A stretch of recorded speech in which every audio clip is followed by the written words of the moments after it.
Sentimen market yang baru yang pertama adalah vaksin. Ya, vaksin ini sebenarnya nggak baru-baru amat. Abis Joe Biden terpilih presiden, kemudian vaksin ini mulai efektif gitu. Jadi sebuah lampu hijau. Dampaknya apa ke emiten? Nanti saya akan bahas apakah Kalbe Pharma atau Kimia Farma yang akan terdampak. Nanti saya akan bahas ketika saya bahas saham ya.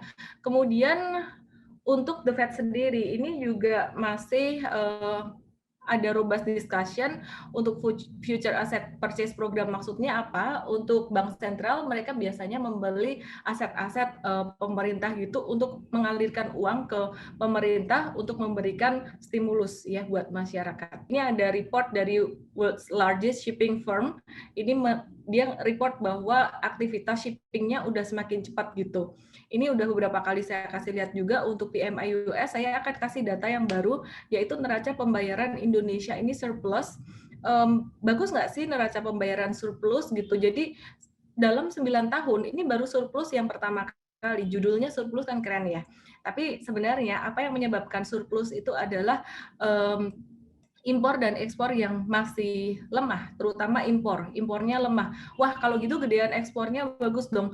Nggak juga, karena Indonesia ini impornya berupa bahan baku. Jadi kalau misalkan impor bahan bakunya turun, itu artinya kegiatan manufakturnya juga nggak berjalan dengan maksimal, masih belum berjalan dengan maksimal. Nah, ini juga yang menyebabkan BI menurunkan suku bunga. Jadi suku bunga acuan itu diturunin ya. Salah satu penyebabnya yaitu PMI Indonesia yang masih lemah di September kemarin, kemudian GDP growth di kuartal ketiga, meskipun sudah lebih baik daripada kuartal kedua, tapi masih di bawah estimasi. Masih di bawah perkiraan dari analis dan juga dari Indonesia sendiri ya, dari pemerintah sendiri gitu. Kemudian ekspor impornya masih turun seperti yang tadi saya bilang. Penguatan US dollar kemarin juga sempat mencapai 3% lebih di bulan November. Penguatan rupiah mencapai 3% lebih di bulan November. Ini artinya masih ada ruang buat BI untuk bisa menurunkan suku bunga ya. Dan di sini juga selain menurunkan suku bunga, BI juga melakukan quantitative easing dengan membeli government bond, dengan membeli obligasi pemerintah. Tujuannya apa? Supaya pemerintah itu bisa mendapatkan uang, bisa mendapatkan dana. Jadi tujuannya adalah mengalirkan uang dari bank sentral BI ke pemerintah untuk memberikan stimulus buat masyarakat dalam bentuk PEN ya, program untuk pemulihan ekonomi nasional. Nah, dampaknya apa dari penurunan BI 7-day repo rate ini atau suku bunga? Dampak instan sih rupiah melemah 0,6%.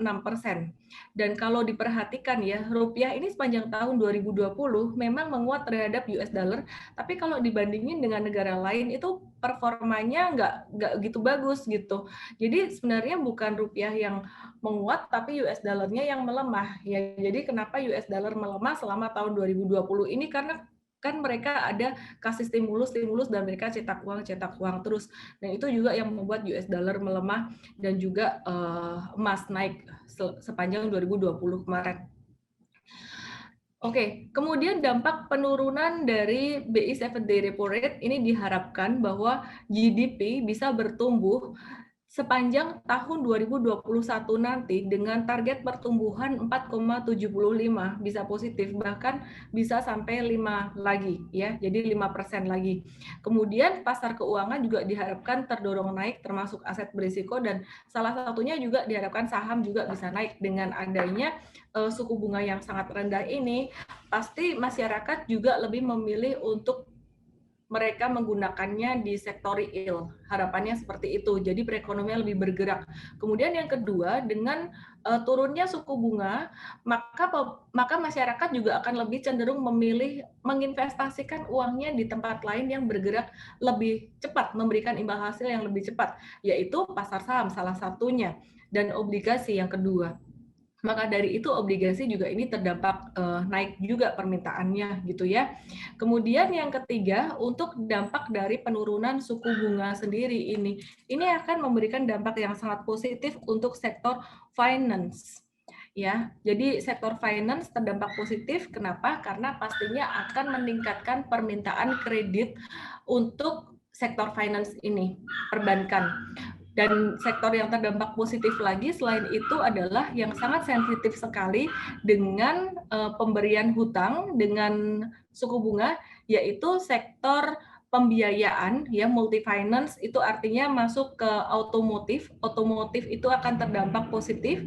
Kemudian juga sektor properti akan terdampak positif dengan penurunan suku bunga ini. Nah, beberapa bulan terakhir saya tuh banyak banget ngomongin tentang sektor properti ya, teman-teman ya. Dan ini ada satu sentimen positif lagi selain Omnibus Law. Oke. Pardon my dog, agak berisik ya. Oke.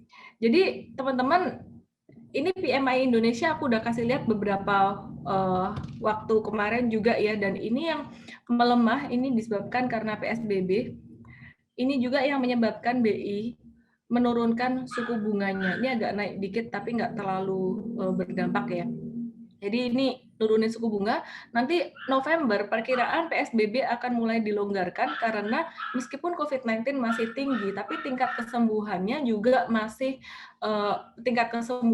meningkat. Jadi teman-teman, kita bisa melihat bahwa nanti di bulan November akan ada sentimen positif.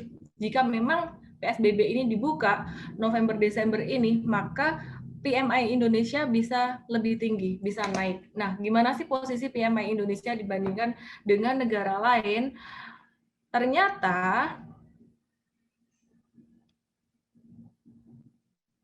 kalau dibandingin dengan negara lain ya, Indonesia itu jauh di bawah India, China, Vietnam, Thailand, Malaysia, tapi masih lebih bagus tentunya daripada negara-negara yang nggak disebut di sini. Contohnya apa? Contohnya Singapura dan juga negara-negara lainnya.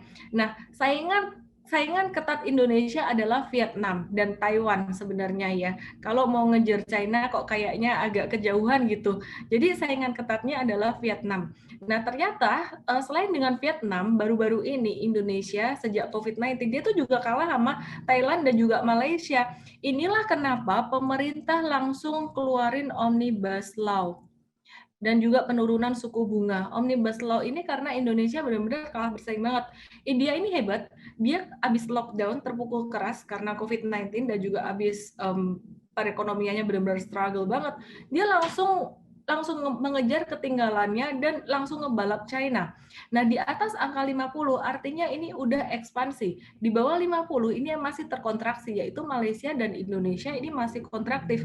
Jadi teman-teman perhatikan kalau misalkan banyak yang khawatir tentang lockdown ini gimana nanti kalau misalkan di lockdown lagi di banyak negara. Ternyata secara data perekonomian masih naik dan Indonesia itu lebih relate ke China daripada ke Eropa ya, jadi ekspornya masih ke China itu masih lebih banyak gitu. Ke Amerika juga banyak ekspornya dan good thing tadi kita lihat Amerika itu juga udah di atas 50. Kenapa nggak dicantumkan di sini? Karena data ini hanya untuk Asian aja, untuk Asia aja. Ini data saya dapat dari research Mirai ya, Mirai Sekuritas. Oke.